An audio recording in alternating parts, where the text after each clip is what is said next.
welcome to another, I suppose, edition interview for the official catch-up. This week, we've selected BSC Glasgow versus Dalbeattie Star. It's the game of the week, and we've got Ritchie Maxwell on board to gather some of his thoughts ahead of the big game on Saturday. How are you doing, Ritchie? Mate, I'm fine, and thanks very much for inviting us along for the game of the week.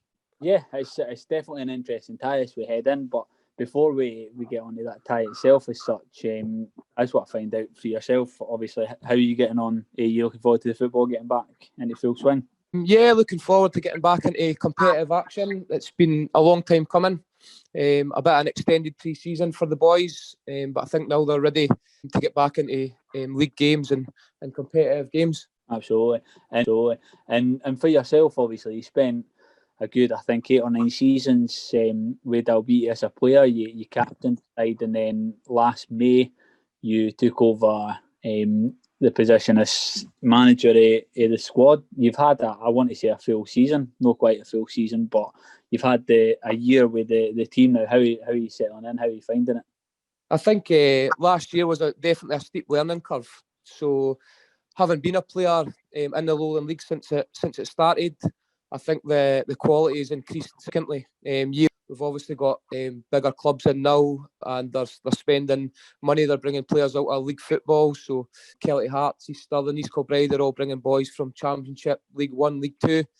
We never had that originally. So although it was a strong league when we first started, it's definitely getting much stronger. And I think last year was definitely an eye-opener for myself, even though I was only out of it for a year or 18 months maybe. Even in that short period of time, the standards increased significantly. So I think last year was a good year for us, or for me personally, just in terms of learning. And hopefully I can take us forward this year, and we can improve both performance-wise and results-wise. And it was a challenging year for Dalbeattie last season. What kind of action have you taken during the pre-season to try and prepare yourself for the season ahead? Like you say, the league is getting more challenging. What kind of things are at the top, I suppose, your agenda to try and take that on for the season ahead? I think it was important for us to try and bring in some experience, especially some league experience. I think the clubs in the Central Belt can do that a wee bit easier than ourselves. With us only having the local clubs like Annan and Queen of the South, it's difficult for us to bring that have maybe played League 2 or League 1 football. So I think it was important that we could bring in some of that experience throughout the spine, and we've managed to do that with the likes of Stephen Black, who's played a lot of games at Annan. We've brought in Dan Orsi, who's played with Queen of the South, and again at Annan, just try and strengthen that kind of spine of the team. So I'm really pleased with how recruitment's gone. We obviously lost Ian Anderson after just bringing him in the summer, which was a bit of a blow. But I'm hoping to have another player in on loan by the time Saturday comes through. And again, somebody that's going to have a bit of experience playing league football. So that'll just be a replacement for Ian. Superb, and that's something obviously for the guys listening in to something to keep your eyes peeled for between now and Saturday. Yeah. You mentioned those sort of local teams.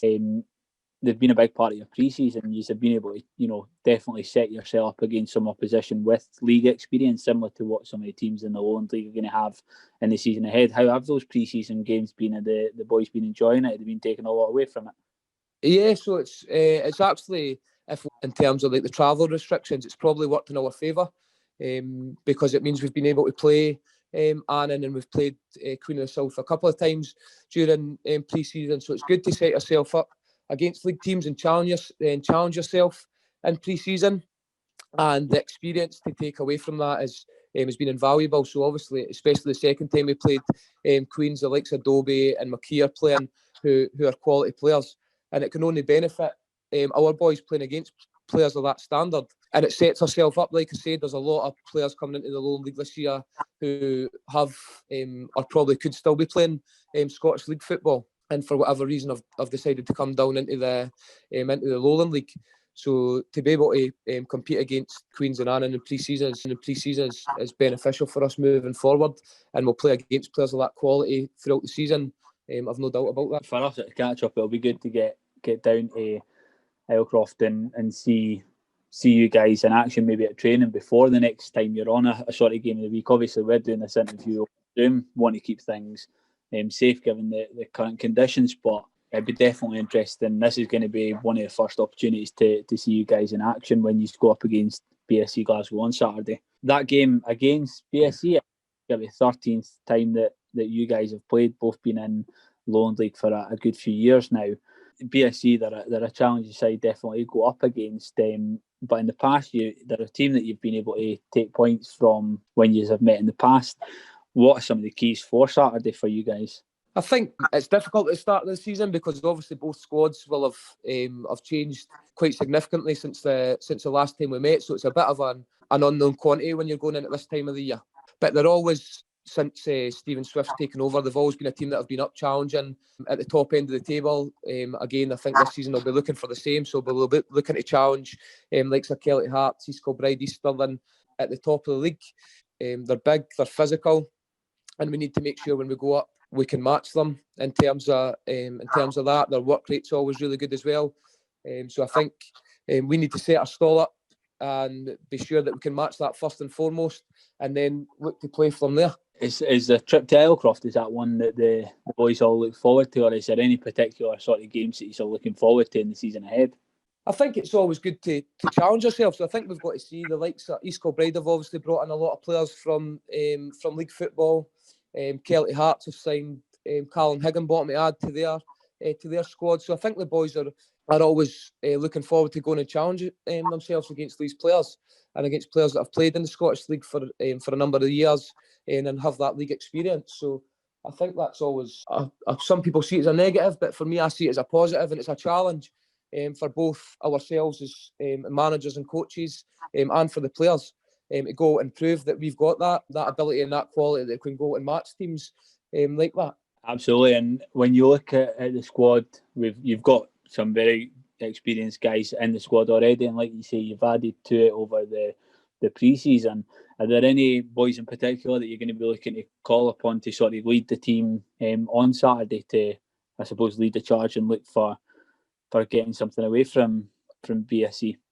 I think just you're always looking for experienced players to kind of step up and take a lead and take charge and make sure that they're leading from the front. So you've got like Lewis Sloan, who's he's in his early 30s now, who's played he's played league football and he's played Lowland League for a lot of years. So you'd expect him to be one of the leaders in the park, not necessarily vocally, but certainly with the way that he plays and he conducts himself. Unfortunately, Lee Wells is suspended, but he'd be another one that you'd be looking to kind of lead from the front and on the park. We've brought in Jack Dickinson, who's been really impressive during pre-season, and he's a natural leader. So whether it's training or whether it's in games, it's something that comes natural to himself. And then obviously the boys that we talked about previously. So Dan's got a lot of experience. Stephen Black's got experience. We've got Dean Burleston, who's played league football. So you're hoping these boys can bring others on and lead by example on the pitch and set standards for us. I think for ourselves, we were disappointed as a club. So from my point of view, from the players' perspective, in terms of our league position last year, we thought we should have kicked on a wee bit. We put in some decent performances, but we let ourselves down a bit as well last year. And I think now with the squad that we've built for this season, it's definitely our priority to kick on a league and start to challenge higher up. So we've set targets internally, which we'll keep to ourselves, but we're certainly looking to push on and push higher up the league, what we have been in the last kind of 3 or 4 seasons. We'll be able to watch that game live through Mozza, who does it on his Twitch stream as well, which can't get fans in. It's unfortunate, but it's good that we'll be able to catch that first game. Thanks for catching up with us today, and good luck for Saturday, and all the best for the rest of the season as well, Ritchie. Thanks very much, mate. Thanks for having us on.